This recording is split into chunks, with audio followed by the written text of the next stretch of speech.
So we should finally have this talk. Chainsaw Man's manga released in 2018 within Weekly Shonen Jump, and since then it has grossed 34 million copies in circulation with only 22 volumes. That's pretty good. Chainsaw Man's story eventually left Weekly Shonen Jump and went to a different magazine known as Jump Plus, a digital one, to continue the rest of the story, which we call Chainsaw Man Part 2. Chainsaw Man was and still is a weekly manga, and weekly manga is incredibly difficult to produce. Weekly manga usually sits around the 16 to 21 pages of material being produced every week. So on the high side of numbers every month, around 80 pages could be produced of all 4 weeks. This is a lot of material to write and draw, and with or without assistance, it's incredibly taxing and very difficult. Weekly Shonen Jump is known for this formula. It has been their bread and butter for many decades now, and not much has changed with it. While more stuff has advanced within the manga industry, going from physical only to digital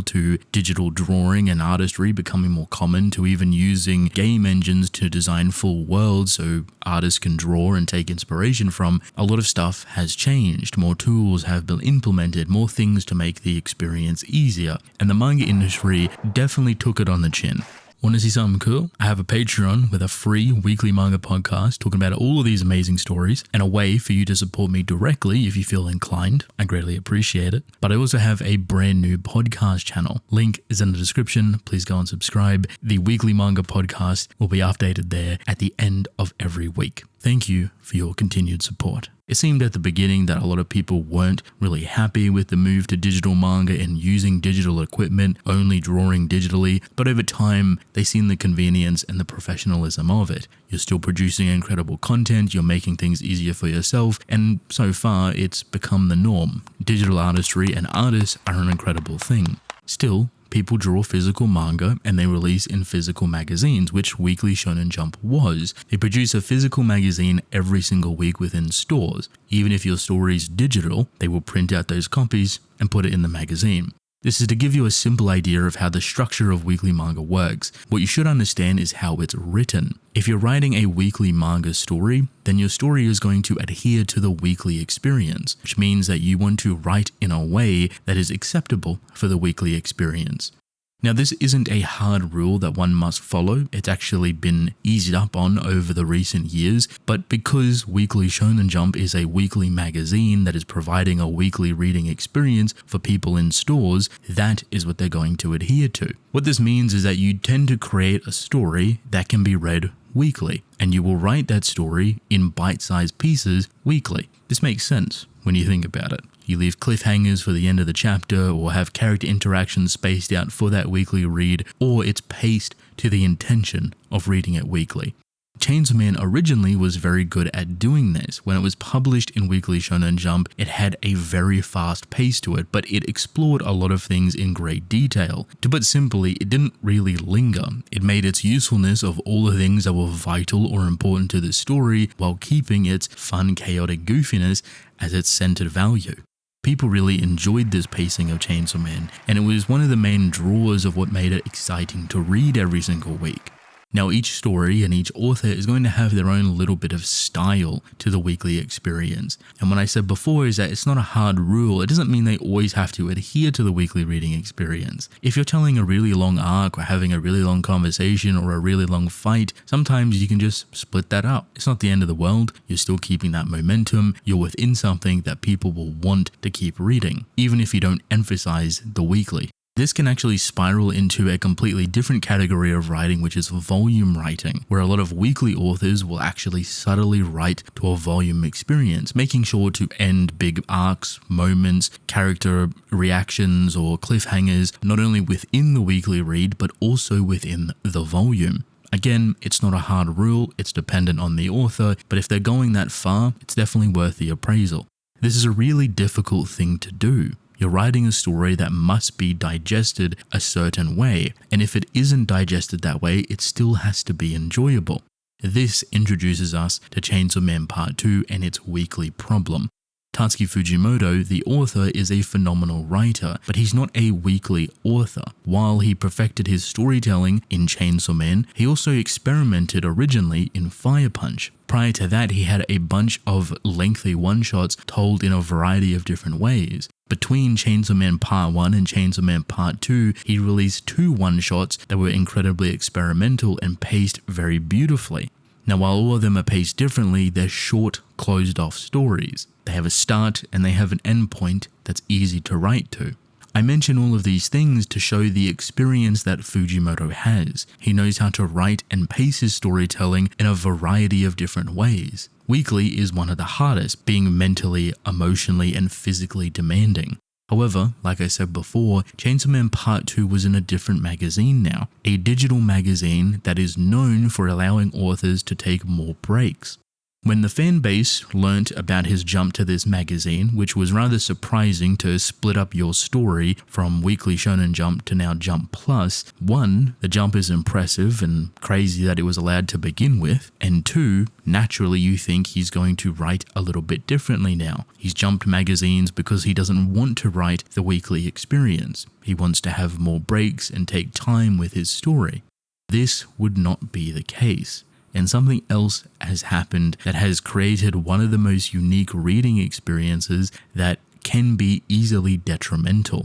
Chainsaw Man right now is written in a really funny way. Chainsaw Man Part 2 is still a weekly story. However, now Fujimoto has a break rather regularly.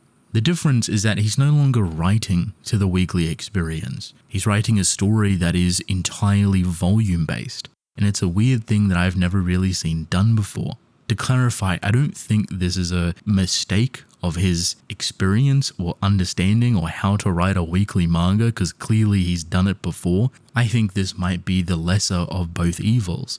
Chainsaw Man Part 2 is a tough weekly read, not because it's doing too much, but because it's doing too little. And it's not an exaggeration when people say that they can read through the story quickly. While it is a horrible way to consume it that way, regularly the chapters will have no real substance within them. Now, this only really rears its head, as crucial as it does, within stages of fighting. Because the back and forth of fighting is usually pretty monotonous anyway within any story, a lot of the weekly momentum gets broken up there. So you can take a breather of that fight and the author can play around with different pacing and fighting techniques to fit within that weekly chapter. Fujimoto does not do this. Instead, he just draws out the fight rather naturally, and what you get sometimes are chapters that really have nothing in it at all. 2 characters fighting for 18 pages with very little dialogue, and it doesn't really give you much to go with.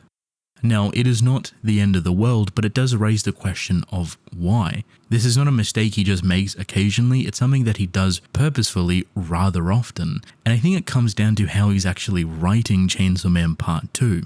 I would not be surprised if he is writing this story in a singular batch. Perhaps every time he takes a break, he writes 4 to 6 chapters all in one. And then instead of releasing it how it's meant to be read, that entire batch, instead the corporation and the contract comes in to split up that batch and release it over the following weeks.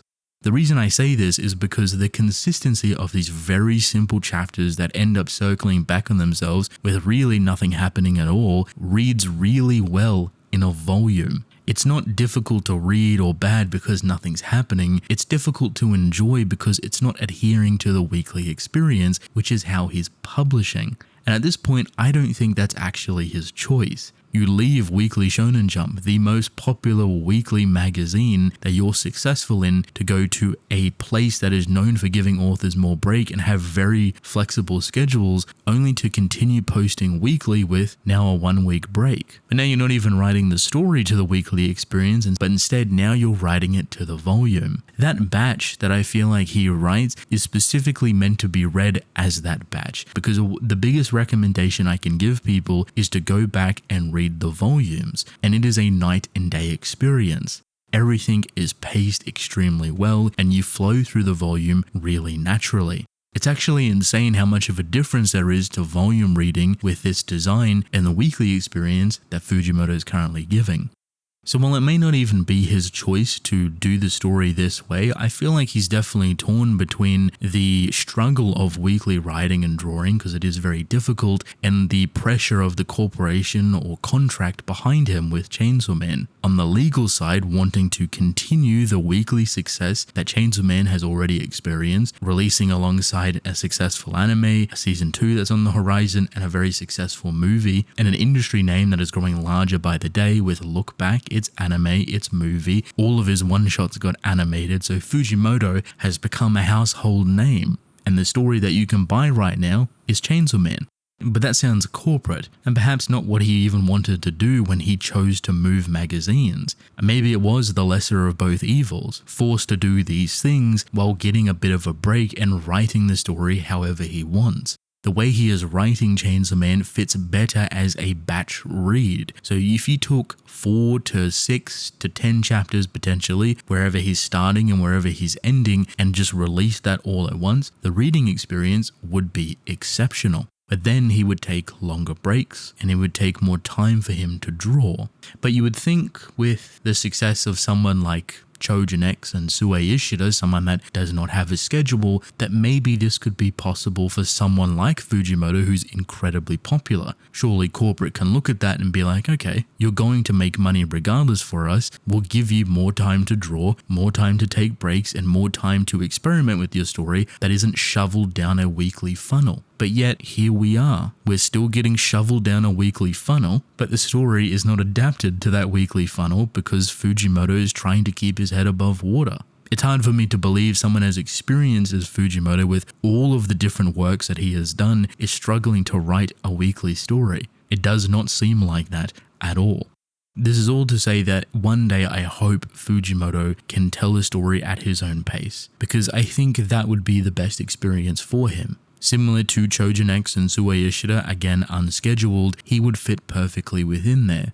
I already know from the perception of the community that a topic like this won't even matter, that there's more to this situation both on the storytelling, creation, and the difficult part of it, as well as the corporate side, the mismanagement, the editorial department.